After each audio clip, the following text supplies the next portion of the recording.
Baik, Bismillahirrahmanirrahim. Assalamualaikum warahmatullahi wabarakatuh. Selamat malam dan salam sejahtera untuk kita semua. Selamat datang kepada seluruh peserta, hadirin, materi, dan juga pimpinan LPP Akademisi Nusantara yang sudah berkesempatan hadir untuk bergabung dalam hari kedua Diklatnas yang diselenggarakan oleh LPP Akademisi Nusantara dengan tema Strategi Penguatan Numerasi di Satuan Pendidikan pada Kurikulum Merdeka, di mana pada hari ini merupakan hari kedua dalam pelaksanaan Diklatnas kita pada edisi bulan Oktober di tahun 2023. Senang sekali saya Yayan Ansori Pernanda bisa kembali menjumpai Bapak dan Ibu sekalian sekaligus memandu kegiatan kita pada malam hari ini. Selamat datang dan yang terhormat tentu kepada pimpinan LPP Akademisi Nusantara, Ibu pemateri kita yang sudah membersamai dan juga seluruh peserta baik dari kalangan dosen, guru, tenaga kependidikan, kepala sekolah, pengawas, mahasiswa, guru maupun masyarakat secara umum. Baik Bapak dan Ibu sekalian yang saya banggakan, sebelum kita memulai diskusi kita atau diklatnas kita pada hari kedua ini, izinkan saya menyampaikan beberapa informasi penting di antaranya Bapak dan Ibu sekalian, bahwa presensi akan di-share oleh panitia penyelenggara selama kegiatan ini berlangsung dan juga pada grup WA Bapak dan Ibu sekalian terkait dengan pengisian daftar ulang kehadiran Bapak dan Ibu sekaligus pengiriman donasi secara seikhlasnya dalam penerbitan sertifikat Diklatnas LPP Akademisi Nusantara yang akan dibagikan melalui kolom komentar chat maupun grup chatting WA oleh panitia penyelenggara selama acara ini berlangsung. Berikutnya adalah Bapak dan Ibu sekalian, selama kegiatan ini berlangsung diharapkan untuk mengikuti secara seksama dengan tetap menyalakan kamera video dan juga tetap memperhatikan pemateri kami. Baik Bapak dan Ibu sekalian yang saya banggakan, terkait dengan pertanyaan seperti biasa Bapak dan Ibu bisa menuliskannya pada kolom komentar Q&A atau menuliskannya pada kolom komentar chat atau juga bisa dengan menekan tombol raise hand agar saya bisa memilih pertanyaan yang akan disampaikan kepada Ibu narasumber. Untuk malam ini Bapak dan Ibu sekalian, pertanyaan terbatas, kurang lebih 2 sampai 3 penanya saja kepada pemateri kami pada malam hari ini. Baik Bapak dan Ibu sekalian, izinkan saya menyapa pemateri kita pada malam hari ini. Selamat malam Ibu Rukmini. Izin Ibu Ya, suara. selamat malam, Pak. Selamat malam. Ya. Baik Ibu, sepertinya Ibu Rukmini sehat? Alhamdulillah sehat, walaupun Alhamdulillah sehari seperti ini disibukkan dengan banyak ya kegiatan. ya, Ibu, ini juga luar biasa tentu dengan berbagai macam kegiatan kita masih bisa meluangkan waktu untuk menambah ilmu dan wawasan kita tentang dunia pendidikan saat ini. Baik Bapak dan Ibu sekalian yang saya banggakan, pemateri yang saya hormati juga pimpinan LPP Akademisi Nusantara juga yang saya hormati, tanpa berpanjang kala untuk mengefektifkan waktu, izinkan saya memberikan kesempatan kepada Ibu Rukmini untuk menyampaikan materinya dalam kurun waktu 30 menit ke depan. Silakan Ibu Rukmini, waktu dan tempat dipersilakan. Ya, terima kasih Pak ya. Saya screenshot, screen share. Oke, saya screen share.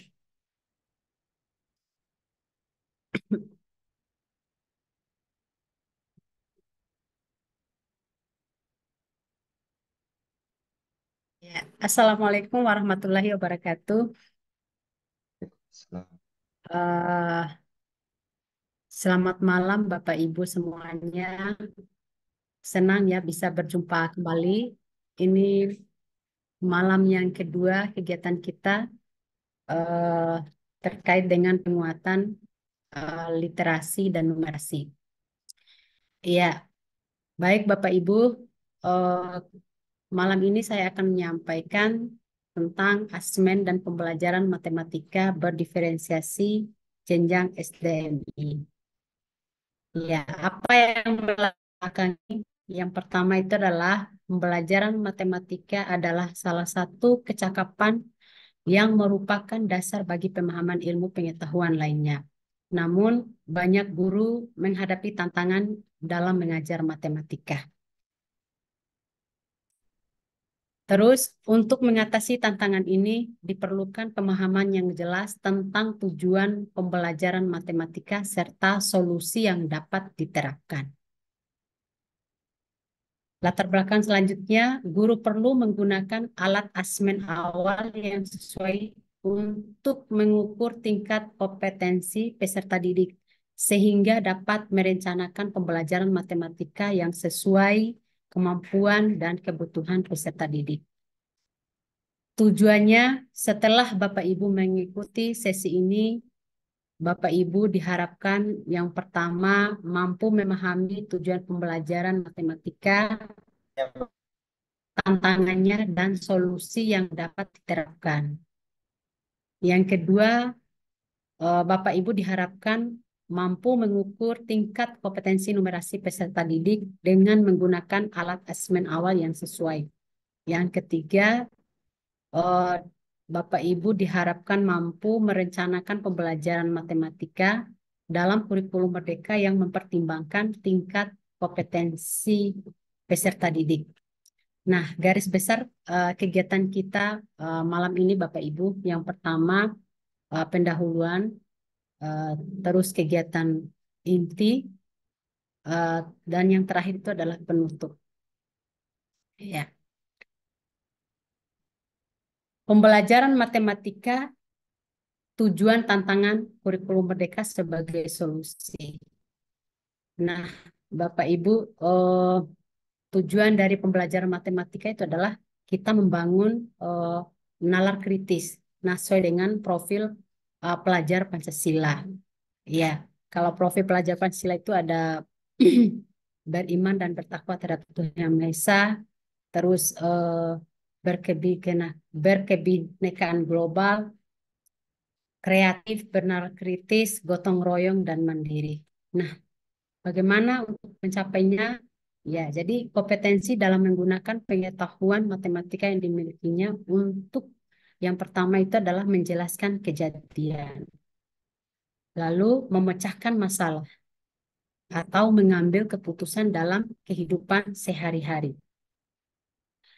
Dalam dunia yang terus berubah dan semakin kompleks, keterampilan berpikir kritis menjadi semakin penting untuk berhasil dan menghadapi tantangan di masa depan. Apa tantangan yang selama ini yang paling dirasakan guru-guru dalam melaksanakan pembelajaran matematika di jenjang SDMI? Mungkin di sini Bapak Ibu bisa memberikan komentar lewat kolom chat ya. Tantangan yang selama ini yang paling dirasa Bapak Ibu dalam melaksanakan pembelajaran matematika. Silakan Bapak Ibu mungkin berikan komentar satu ataupun dua orang.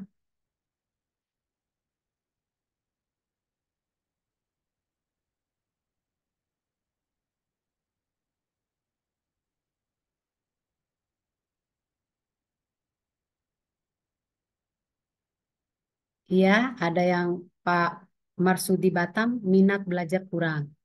Iya,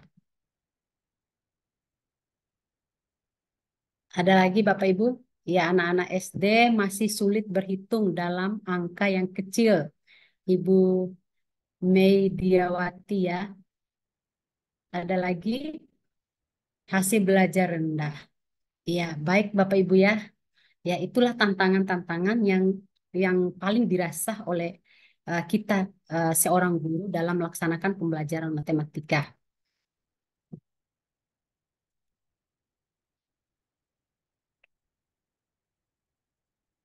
Ya, ini Bapak Ibu, tantangan pembelajaran matematika itu yang sering dirasakan kita itu yang pertama itu adalah lingkungan tidak ramah anak sehingga murid merasa tidak aman dari kekerasan fisik, verbal, dan lain-lain.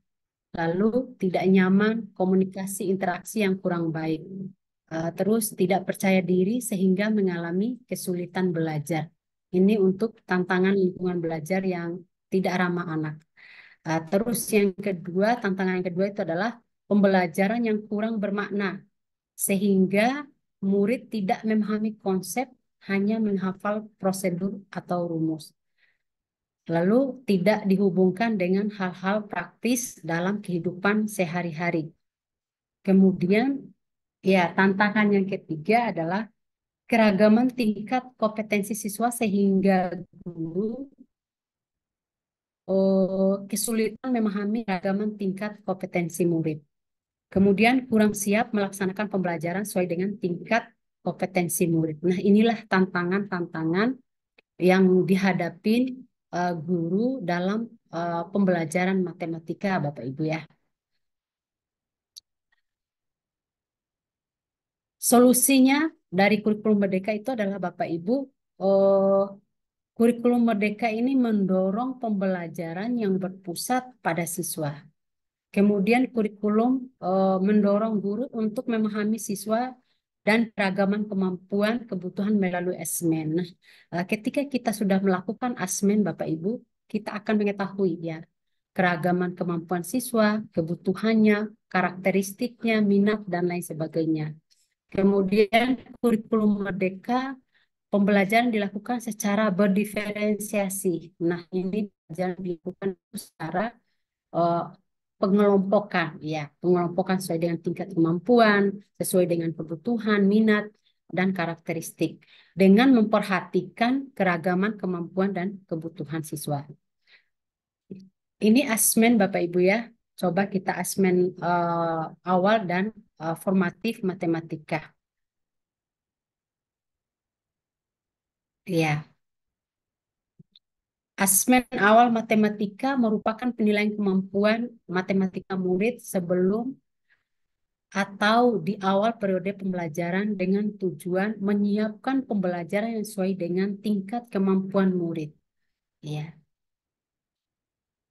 jadi ini disebut dengan asesmen diagnostik numerasi. Nah, kali ini Bapak Ibu kita akan mengenal dua asesmen awal yang kami gunakan ya di Kabupaten Mitra Inovasi. Ada alat asesmen adaptasi TARA, eh, kemudian alat asesmen dari platform Merdeka Mengajar. Nah, ini alat asesmen adaptasi TARAL Bapak Ibu.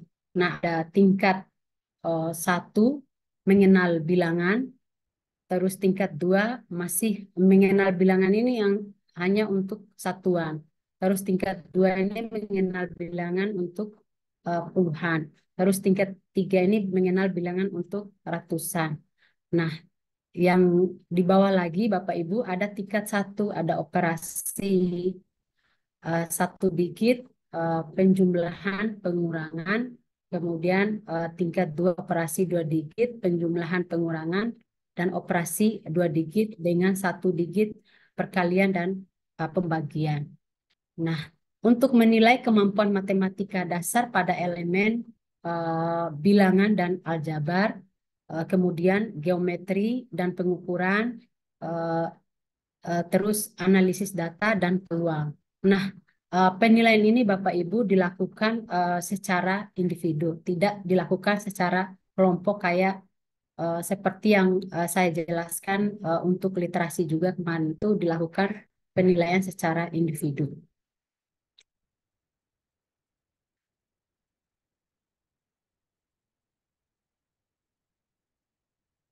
Ya, kita simulasi Bapak Ibu ya. Ya. Saat siswa menjawab soal 1, misalnya mengenal bilangan, peserta didik menjawab salah 3 soal. Maka disimpulkan peserta didik ada di tingkat 1. Ya, hanya ada di tingkat 1. Hanya mengenal bilangan satuan. Ya. Terus kita simulasi lagi Bapak Ibu. Eh, Saat siswa menjawab soal tingkat 1 mengenal bilangan, peserta didik menjawab salah 2 soal. Ya, salah 2 soal, Bapak Ibu.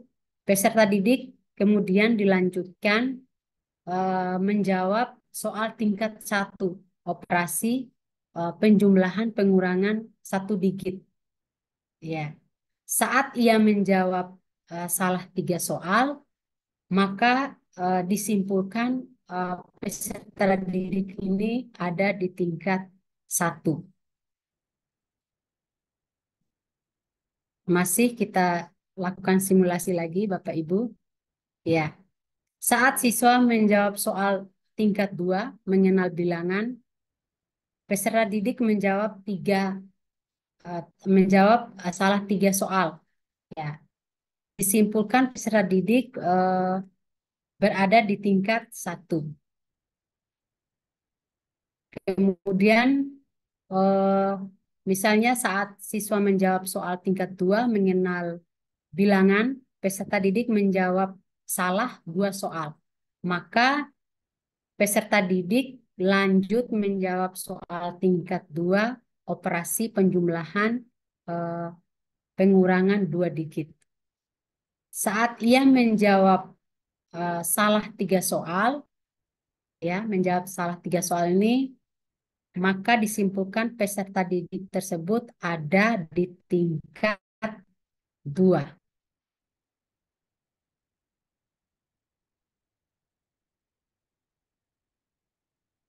Lanjut lagi simulasinya. Saat menjawab soal tingkat 3, mengenal bilangan, peserta didik menjawab salah 4 soal. Maka disimpulkan peserta didik di tingkat 2.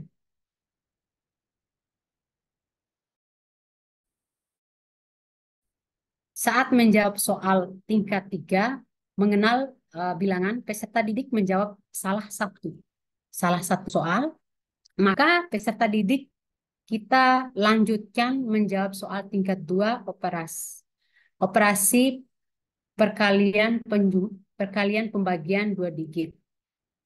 Saat ia menjawab salah 3 soal, maka disimpulkan peserta didik ada di tingkat 2. Nah, seperti itulah kita melakukan asesmen untuk numerasi siswa. Ya. Kemudian kita menentukan level Bapak Ibu. Ya, berdasarkan hasil asesmen murid dibagi menjadi 4 level untuk setiap elemen. Ya, level 1 intervensi khusus, menjawab salah sebagian soal pengetahuan. Level dasar, menjawab benar seluruh soal pengetahuan, menjawab salah sebagian soal penerapan.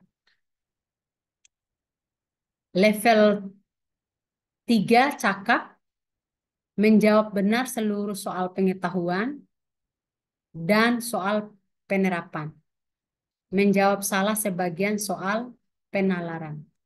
Level 4, level mahir, menjawab benar semua soal. Ya, jadi di level mahir ini benar-benar siswa bisa menjawab semua soal sesuai dengan alat asesmen numerasi tadi. Kemudian Bapak Ibu, apa itu asesmen formatif? Asesmen formatif adalah upaya menilai pemahaman murid saat proses pembelajaran sedang berlangsung dengan maksud untuk dapat lebih meningkatkan efektivitas pembelajaran. Bagaimana ciri-cirinya? Yang pertama itu adalah bersifat terus-menerus dan menyatu dengan keseluruhan proses pembelajaran. Kemudian bertujuan untuk mengumpulkan informasi tentang pemahaman murid, mengidentifikasi miskonsepsi dan area-area di mana siswa perlu penguatan. Kemudian ciri yang ketiga adalah sebagai dasar untuk menyesuaikan pembelajaran dan memberi feedback langsung bagi murid dan guru. Ciri yang keempat adalah memberi peluang bagi murid untuk menerapkan atau menunjukkan pemahaman mereka melalui berbagai cara. Ciri yang kelima adalah berpusat pada murid atau merespon terhadap kebutuhan belajar tiap murid. Tidak takut, tidak menghukum, dan menciptakan lingkungan belajar yang positif. Nah, setelah kita melakukan penilaian Bapak Ibu, lalu kita akan merencanakan pembelajaran berdiferensiasi karena kita sudah mengetahui level kemampuan numerasi siswa. Setelah kita sudah kita petakan, kemudian kita merancang pembelajaran yang berdiferensiasi. Ya, Jadi langkah pertama yang kita lakukan itu adalah memahami capaian pembelajaran. Nah, capaian pembelajaran ini ya CP, lalu kita rumuskan ke tujuan pembelajaran. Ya, ya. Jadi seperti istilahnya itu adalah CP kita turunkan ke apa namanya kita rumuskan ke tujuan pembelajaran, kemudian menyusun alur tujuan pembelajaran dari tujuan pembelajaran. Kemudian kita merancang pembelajaran atau modul ajar. Nah, inilah proses perancangan pembelajaran berdiferensiasi. Terus bagaimana strateginya Bapak Ibu? Ada 4 strategi umum pembelajaran matematika. Ada 8 ya, ada 8 maaf, ada 8 strategi umum pembelajaran matematika. Ya, numerasi Bapak Ibu ya. N-nya itu adalah nalar. Ya, nalar kritis adalah kompetensi eh, yang dibangun. Strategi yang pertama. Terus U-nya utamakan pemahaman konsep daripada prosedur matematika. Terus M-nya mulai setiap topik dengan cerita matematika. Terus E, eksplorasi berbagai cara menjawab soal cerita matematika. R, refleksi oleh peserta didik didorong sehingga terbiasa kritis. A, alat bantu pembelajaran konkret. Ya, jadi kita akan membuat alat bantu pembelajaran yang benar-benar nyata. Ya, terus S-nya salah dalam mencoba adalah bagian dari belajar. I-nya implementasi strategi ini secara konsisten. Nah, itu adalah 8 strategi umum pembelajaran matematika yang disingkat dengan numerasi. Lalu struktur pembelajaran yang ramah anak, Bapak Ibu ya. Nah, ini. Yang pertama itu adalah membangun kesiapan belajar siswa. Jadi di sini Bapak Ibu harus benar-benar membangun kesiapan belajar siswa bisa dengan kita bertepuk semangat ataupun kita menyuruh siswa untuk bernapas atau menghirup udara ataupun yang lainnya itu tergantung dari teknik Bapak Ibu di sekolah masing-masing. Terus yang kedua itu adalah cerita matematika. Nah, tujuannya apa? Menguatkan pemahaman konsep dan menghubungkan dengan kehidupan sehari-hari. Kalau untuk literasi kemarin tuh ceritanya bisa cerita dongeng, cerita yang lainnya. Ya, terus kegiatan inti Bapak Ibu, guru memandu peserta didik belajar sesuai tingkat kompetensi yang diketahui dari hasil asesmen. Nah, kegiatan inti inilah proses pembelajaran berdiferensiasi yang dilakukan oleh guru. Karena nanti adalah kegiatan ini adalah kegiatan di lintas level. Nah, ini ya tadi udah membangun kesiapan dengan memandu peserta didik melakukan teknis pernapasan sederhana, bisa menghirup dalam aroma, bisa menarik napas dan meniup. Nah, cerita matematikanya itu tujuannya tadi adalah untuk menghubungkan eh, topik dengan kehidupan sehari-hari.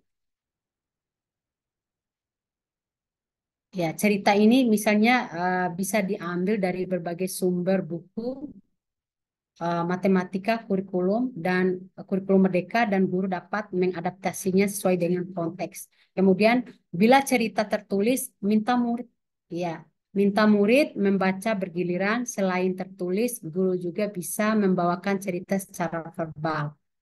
Kemudian, sesudah memahami cerita, guru memandu murid menjawab soal tentang cerita matematika.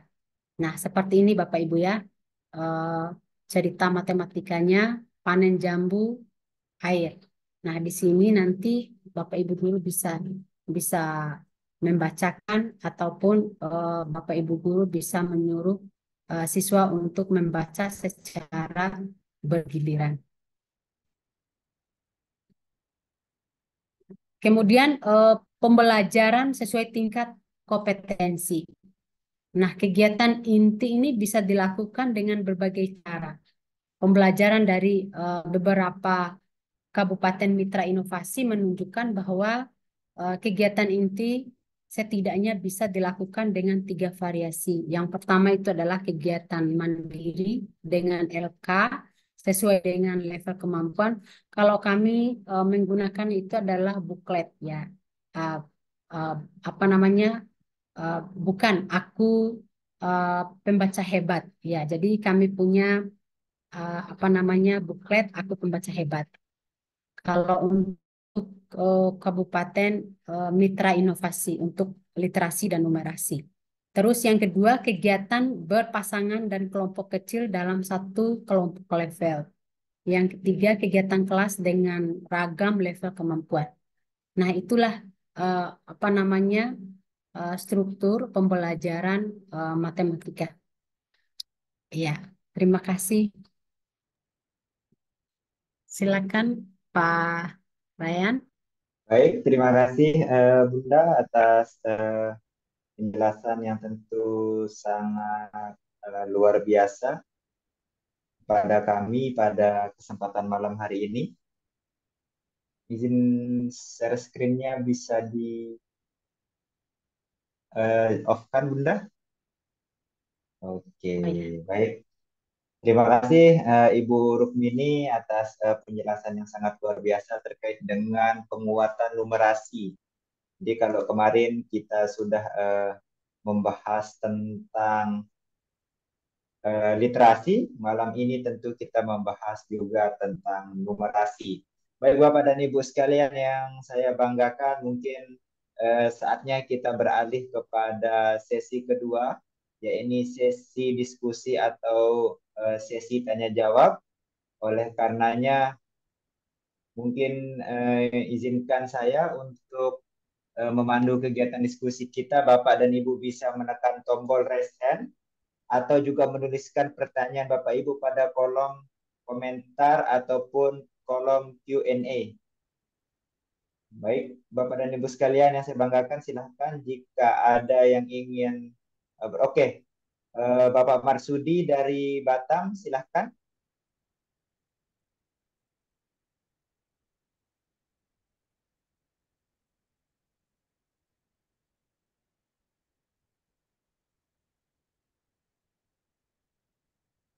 Halo, selamat malam Bapak Marsudi. Apakah suara kami terdengar dengan jelas?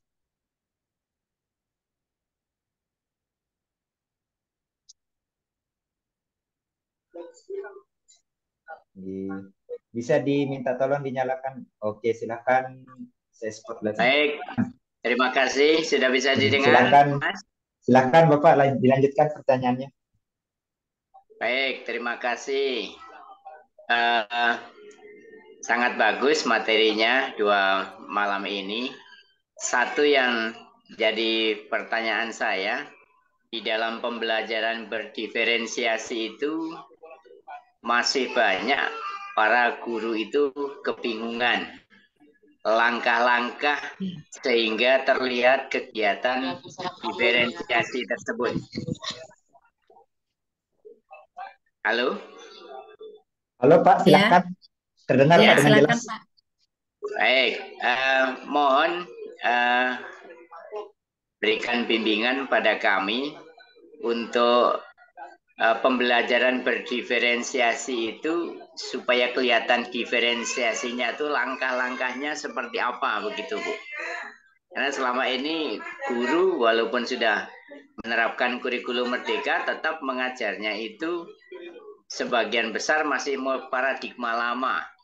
Nah, yang paradigma baru dengan pembelajaran berdiferensiasi ini belum kelihatan. Memang mereka melakukan asesmen diagnosis dari awal, kemudian mereka juga sudah memberikan pengelompokan pemetaan siswa yang low, yang middle, yang high, mereka sudah kelompokkan. Tetapi ternyata diferensiasi di kelas itu tidak kelihatan menurut saya yang selama ini ngamati para guru mengajar itu.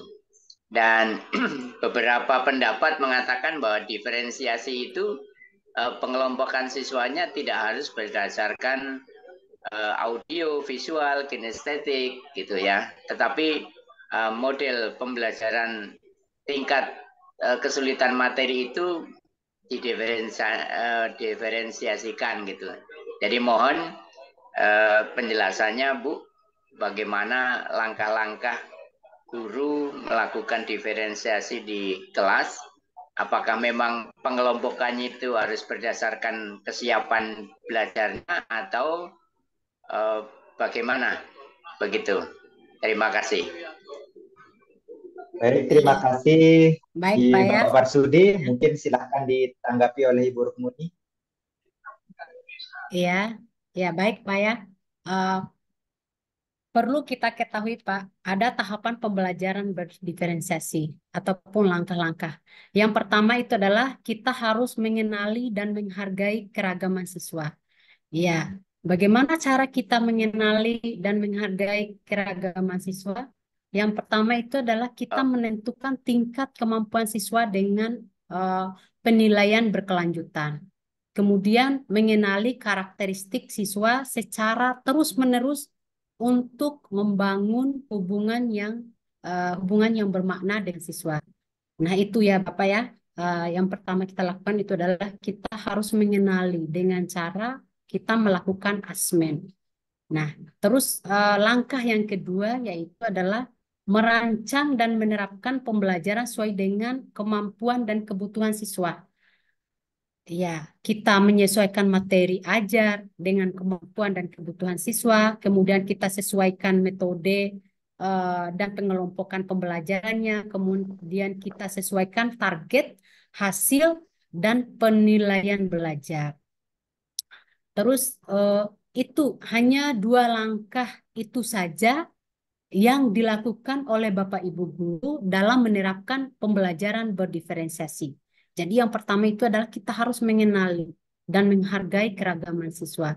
Lalu kita akan merancang dan menerapkan pembelajaran sesuai dengan tingkat kemampuan. Ketika kita belum melakukan asesmen, otomatis kita tidak akan bisa melakukan pembelajaran yang berdiferensiasi karena pada saat kita menerapkan pembelajaran berdiferensiasi nanti, kita akan membelajarkan anak itu sesuai dengan lintas level.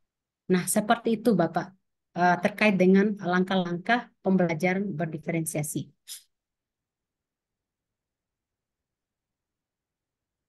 Baik, terima kasih Bu Rukmini. Mungkin bisa ditanggapi lagi Bapak Marsudi. Jika sudah cukup, mungkin akan saya beralih. Silakan Bapak Marsudi.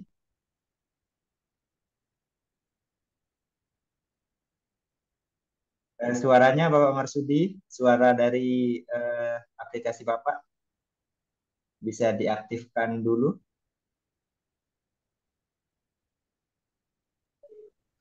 Halo? Silakan Bapak. Ya, halo, sudah terdengar Pak, silakan. Baik.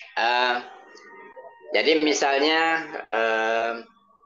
diferensiasinya di situ prosesnya itu apakah wajib gitu ya? Apakah wajib guru itu mengelompokkan siswanya ini kelompok audio, ini kelompok visual, ini kelompok kinestetik gitu. Karena ada beberapa narasumber yang mengatakan tidak harus begitu gitu.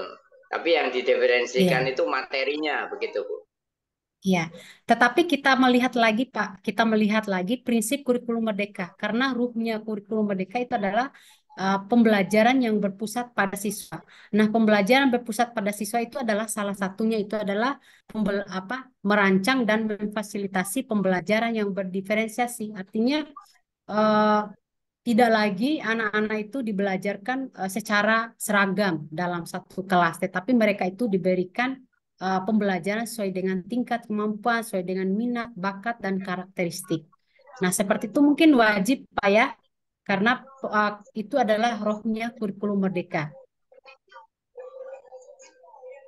Jadi wajib, Bu ya. Iya, wajib. Ya, karena itu adalah rohnya kurikulum merdeka. Baik, terima kasih. Baik, terima kasih Bapak. Bapak Marsudi dari Batam. Izin saya beralih ke pertanyaan berikutnya. Ini di kolom komentar chat juga sudah ada yang mengangkat tangan. Izin saya berikan kesempatan berikutnya kepada Bapak I Gede Laba. Silakan Bapak atas pertanyaannya.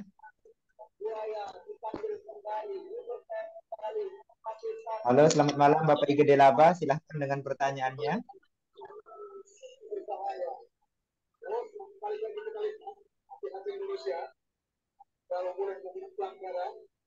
Halo Bapak I Gede Laba. Halo, Silakan selamat Bapak. malam. Ya, selamat Sudah malam. terdengar Silakan ya? pertanyaannya Pak. Sudah terdengar, silakan Bapak. Sudah ya. Oh, terima kasih. Mohon maaf tadi lambat gabungnya ya, Bapak Ibu. Narasumber yang saya hormati, begitu juga teman-teman guru dimanapun berada di seluruh Nusantara Indonesia ya, ini senang sekali nih dari Batam tadi Bapak Marsudi. Langsung saja singkat menyambung seperti apa yang disampaikan sama Pak Marsudi tadi ya, terkait dengan penerapan daripada implementasi pembelajaran berdiferensiasi seperti yang disampaikan oleh Ibu Rukmini tadi, bahwa roh daripada kurikulum Merdeka itu adalah penerapan pembelajaran yang berdiferensiasi. Tetapi di sini sedikit ada, bisa dikatakan sebagai guru ya yang melakukan daripada proses pembelajaran di sekolah itu dalam hal pelaksanaan realitanya Bu di lapangan. Sini kan beban mengajar sesuai dengan struktur kurikulum itu, beban mengajar daripada masing-masing mata pelajaran itu, contoh seperti saya di matematika Bu, terkadang Ya, jangankan menerapkan yang namanya pembelajaran yang berdiferensiasi, seperti kita menerapkan yang namanya pembelajaran metode pembelajaran cooperative learning kan itu. Cooperative learning itu kan terkadang juga membangun atau memantik siswa itu bisa bekerja sama. Tetapi dalam pembentukan ya, kelompok itu membutuhkan waktu yang sangat ekstra. Nah, terlebih misalnya di jenjang SMP misalnya. Nah, jenjang SMP itu satu, kita harus menuntun anak-anak seperti apa. Memang di awal itu kita kan sudah memiliki data bahwa hasil daripada tes diagnostik bahwa ada misalnya 10 barang 5 orang dari 32 siswa sesuai dengan aturan Dapodi itu kan maksimal 32 siswa yang diakui. Eh, dengan mengetahui bahwa jumlah yang siswa ada kemampuannya high, middle, low kan itu berdasarkan pengetahuannya itu. Nah, di sanalah kita istilahnya kesulitannya, Bu. Dengan beban mengajar dalam jam ya, tatap muka itu misalnya terbagi 3 JP. Nah, itu kira-kira, nah ini juga mungkin menjadi sharing kepada seluruh guru dimanapun berada ya. Nah, mudah-mudahan nanti ada solusinya seperti apa.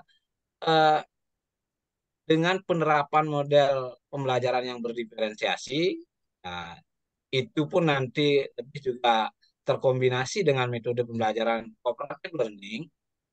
Nah, seperti apa sehingga pembelajaran itu bisa maksimal dengan apa namanya materi terkadang cukup luas dengan perbandingan beban mengajar per pekannya itu sangat minim. iya, Nah, betul. terutama dalam hal Iya, betul, pengelolaan betul. kelas itu, Pak. Nah, Iya, mungkin betul, hanya itu betul. dulu, Betul Bu sekali. Mini. Karena apa Iya, namanya kita ketahui sendiri bahwa perubahan kurikulum di negara kita ini kan cukup dinamis, Bu. Nah, ini iya, contoh ganti seperti menteri, kemarin kan, ganti kurikulum, Pak ya. ya itu dah kemarin itu K13 itu kan baru promosi, Bu. Ini yang namanya Iya, RPP mm, berdiferensiasi.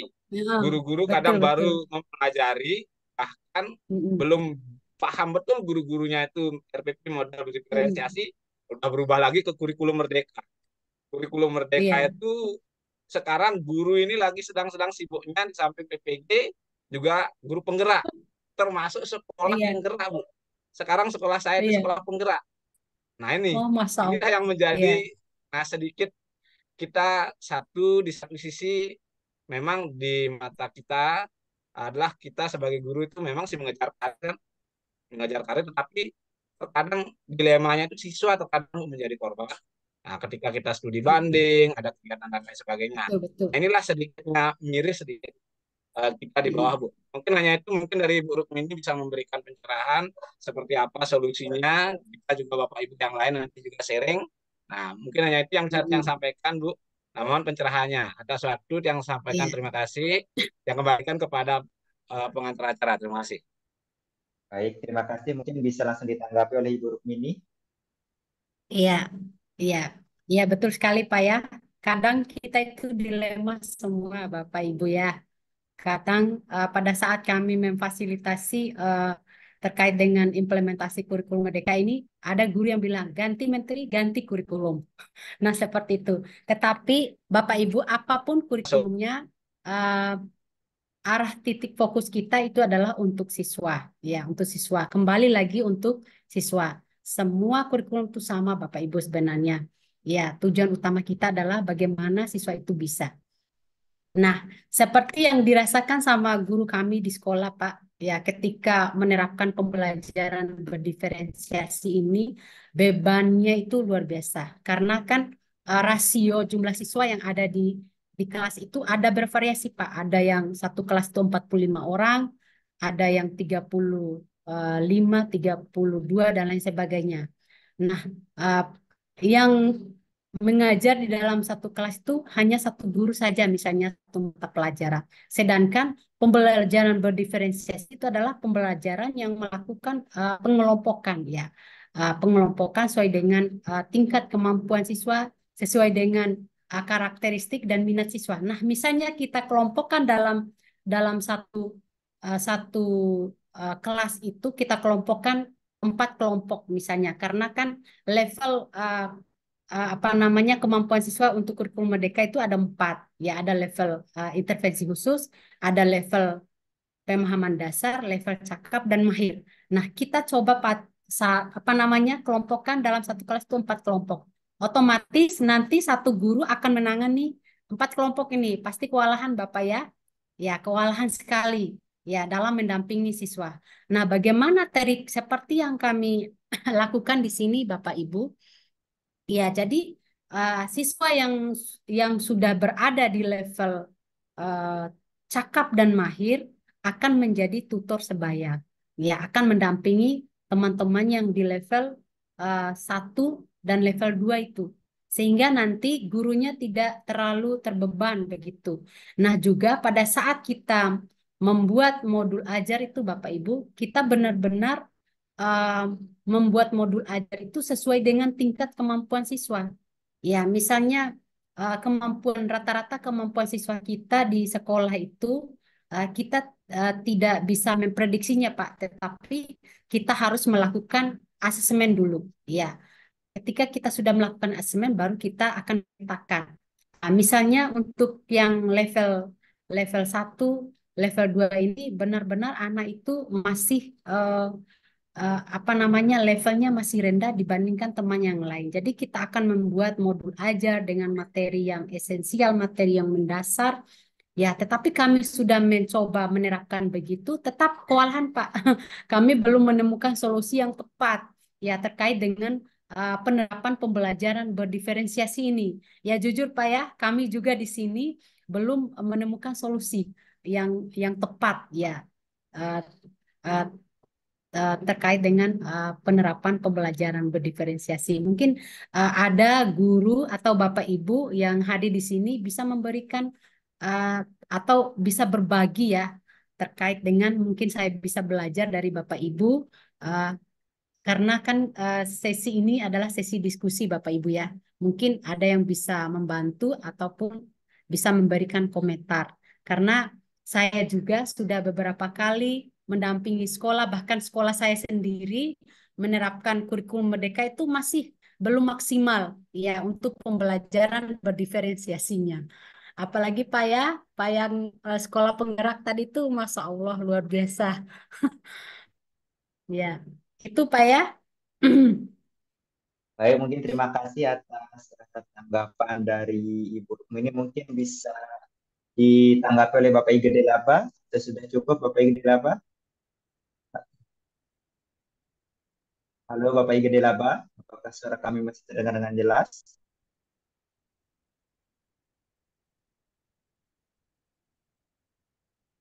Baik, mungkin Bapak Ige Delaba sedikit terkendala dengan sinyal. Baik, kita beralih mungkin Ibu narasumber ke pertanyaan terakhir yang ada di kolom komentar chat. Ini mohon maaf sekali buat Bapak dan Ibu yang sudah menuliskan. Ini saya baca sudah hampir 5 pertanyaan dengan jawab pertanyaan yang cukup Iya, panjang-panjang. nanti mungkin saya Jadi bisa ya, bantu di nanti di WA grup ya. Mohon maaf Bapak oh, Ibu karena iya. malam ini bersamaan dengan saya apa namanya presentasi karya ilmiah final lomba anugerah Oh, guru tingkat nasional. Ya, wow, sebentar kita lagi saya doakan masuk ya. Zoom Bapak Ibu Mungkin ya. yang Amin, terbaik amin. buat Rukmu ini. Sekarang mungkin lagi satu saja Bu, izin saya bacakan, mungkin bisa Iya, ditanggapi dengan singkat oleh Ibu Rukmini. Pertanyaan dari Ibu ya. Maria Christina Liron. Selamat malam Ibu, sesuai tingkat pemahaman materi matematika di tingkat SD pun masih rendah. Misalnya mengenal bilangan dalam penjumlahan, pengurangan, perkalian, dan pembagian pun belum dikuasai oleh siswa SMP. Pertanyaannya Ibu, bagaimana penerapan numerasi di jenjang SMP? Mungkin bisa Iya. ditanggapi Ibu dengan singkat, silahkan Ibu. Iya, baik Bapak Ibu. Kalau kurikulum Merdeka ini Bapak Ibu beda dengan kurikulum 2013. Nah, kurikulum Merdeka itu di salah satu prinsipnya itu adalah eh, apa namanya pembelajaran itu dengan menggunakan materi yang esensial. Jadi ketika siswanya benar-benar tidak bisa, misalnya dari SD-nya nilai matematikanya masih rendah terkait dengan misalnya bilangan, penjumlahan. Nah, di jenjang SMP, Bapak Ibu akan mengajarkan atau mendampingi siswa itu sesuai dengan tingkat kemampuannya di tingkat SD, karena kan kita akan melakukan asesmen, kita tidak akan ikutin materi yang ada di buku itu, tetapi kurikulum Merdeka ini adalah bagaimana kita akan membelajarkan anak sesuai dengan tingkat kemampuan. Kalaupun tingkat kemampuan siswa belum memahami penjumlahan bilangan ataupun pengurangan, maka kita akan mulai membelajarkan siswa di SMP itu adalah tentang penjumlahan. Iya, tidak lagi terkait dengan desimal atau geometri dan lain sebagainya, tetapi kita mulai dari esensial. Ya, ketika anak itu benar-benar sudah tuntas terkait dengan penjumlahan, maka kita akan melanjutkan ke materi yang selanjutnya. Begitu. Jadi, uh, apa namanya, untuk penerapan di kurikulum Merdeka ini, Bapak Ibu benar-benar fleksibel. Terus Bapak Ibu diberikan waktu yang banyak ya ketika kita belum berhasil menuntaskan materi ini dalam 1 pekan ataupun 2 pekan, bisa kita lanjutkan ke pekan berikutnya sampai siswa itu benar-benar tuntas. Begitu Bapak Ibu ya. Uh, ya jadi penerapan numerasinya di SMP itu sama Bapak Ibu. Ya, kalaupun maksudnya karena kan kita melihat kemampuannya itu masih rendah. Kan artinya ketika anak yang sudah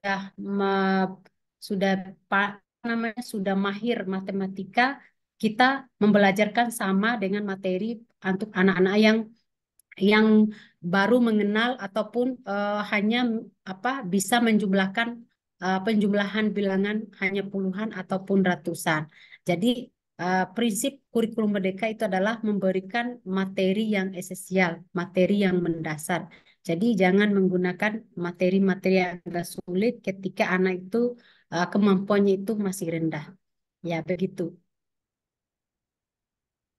Baik, terima kasih Bu Rukmini atas tanggapan yang sangat luar biasa, penyampaian materi juga yang sangat luar biasa pada kesempatan malam hari ini. Izin Bapak dan Ibu sekalian, saya untuk sesi diskusi ini saya cukupkan dengan 4 penanya terkait sesi diskusi kita malam hari ini. Mohon maaf tentunya kepada beberapa Bapak dan Ibu yang tidak sempat melakukan pertanyaan secara langsung kepada Ibu dijawab pada aplikasi Zoom pada malam hari ini. Jangan khawatir, Bapak dan Ibu bisa mendiskusikan pertanyaannya pada grup WA yang sudah disediakan dan juga bisa menanyakan di beberapa kesempatan lainnya. Baik Bapak dan Ibu sekalian yang saya banggakan, izinkan saya menyampaikan beberapa hal penting terkait dengan materi tentang strategi penguatan numerasi di satuan pendidikan pada kurikulum Merdeka yang disampaikan pada malam hari ini. Beberapa hal penting diantaranya adalah tujuan pembelajaran matematika adalah penerapan profil pelajar Pancasila yang menjadi concern tentu dalam dunia pendidikan kita pada saat ini. Adapun tantangan belajar pada mata pelajaran matematika khususnya terkait dengan numerasi, Bapak Ibu sekalian, adalah minat belajar yang masih kurang, motivasi yang rendah, dan juga kemampuan dari peserta didik yang sangat minim. Adapun dua alat asesmen yang diperkenalkan oleh pemateri kita pada malam hari ini, yaitu alat asesmen adaptasi TAL Pratam, dan yang berikutnya adalah platform dari Merdeka Mengajar. Adapun alat asesmen adaptasi TAL Pratam juga memiliki beberapa tingkatan atau klasifikasi yang sudah dijelaskan, hampir sama dengan kegiatan literasi kemarin, juga numerasi menggunakan beberapa tingkatan dan juga klasifikasi siswa. Adapun asesmen formatis adalah upaya untuk menilai pemahaman dari siswa, bersifat terus-menerus dan menyatu dengan proses yang ada, bertujuan untuk mengumpulkan informasi secara jelas sebagai dasar untuk menyesuaikan pembelajaran. Berikutnya adalah berpusat kepada siswa. Adapun proses perencanaan seperti biasa Ibu, memahami capaian pembelajaran, merumuskan tujuan pembelajaran, menyusun alat tujuan pembelajaran, dan terakhir adalah merancang pembelajaran. Adapun 3 cara belajar matematika yang ramah yang disiarkan pemateri kita pada malam hari ini, yaitu dengan membangun kesiapan siswa, membuat cerita matematika, dan juga pembelajaran sesuai dengan tingkat kompetensi peserta didik yang tentu ada di dalam kelas. Baik Bapak dan Ibu sekalian yang saya banggakan, pemateri yang saya hormati, pimpinan LPP Akademisi Nusantara juga yang saya hormati, sekian beberapa hal penting yang bisa saya sampaikan. Izin saya menyampaikan beberapa informasi penting kepada Bapak dan Ibu sekalian terkait dengan donasi untuk penerbitan sertifikat kegiatan selama 2 hari di Klatnas ini. Bapak dan Ibu bisa mengisi link yang sudah kami sediakan atau bagikan dari pihak panitia penyelenggara pada kolom komentar chat pada saat kegiatan ini berlangsung, dan juga nanti di aplikasi atau di grup WA Bapak dan Ibu sekalian. Izin Bapak dan Ibu, saya juga izin share screen terkait kami dari LPP Akademisi Nusantara. Bapak dan Ibu akan melakukan kegiatan di Klatnas selanjutnya, di mana di Klatnas yang akan kami laksanakan adalah di Klatnas pada edisi bulan November juga, di mana Bapak dan Ibu bisa mengakses informasinya pada website resmi kami. Ini merupakan website resmi kami. Bapak dan Ibu bisa mengetikkan Akademisi Nusantara pada halaman browser Bapak dan Ibu. Selanjutnya akan dibawa pada halaman web kami. Selanjutnya Bapak dan Ibu bisa menekan tombol menu di Klatnas yang tertera, dan akan dibawa kepada menu di Klatnas kami pada bulan yang sama Bapak dan Ibu, tanggal 27 dan 28 November, tentang penyusunan lembar kinerja peserta didik atau LKPD pada kurikulum Merdeka. Bapak dan Ibu bisa mengklik daftar di sini untuk melanjutkan proses pendaftarannya, Bapak dan Ibu sekalian. Baik Bapak dan Ibu sekalian yang saya banggakan, pemateri yang saya hormati, pimpinan LPP Akademisi Nusantara juga yang saya hormati, sekian di Klatnas kita pada edisi hari kedua tentang strategi penguatan numerasi di Persatuan Pendidikan pada Kurikulum Merdeka, edisi 21 November 2023. Saya Yayan Ansori Pernanda memohon maaf atas segala macam kekurangan dan juga kesalahan yang kami lakukan sebagai penyelenggara dalam berlangsungnya 2 hari di Klatnas ini, dan kami juga berdoa semoga kami bisa menyediakan kegiatan di Klatnas juga bertemu di kegiatan-kegiatan di Klatnas lainnya bersama Bapak dan Ibu sekalian. Sekian, billahi taufiq wal hidayah. Assalamualaikum warahmatullahi wabarakatuh. Selamat malam dan salam Akademisi Nusantara.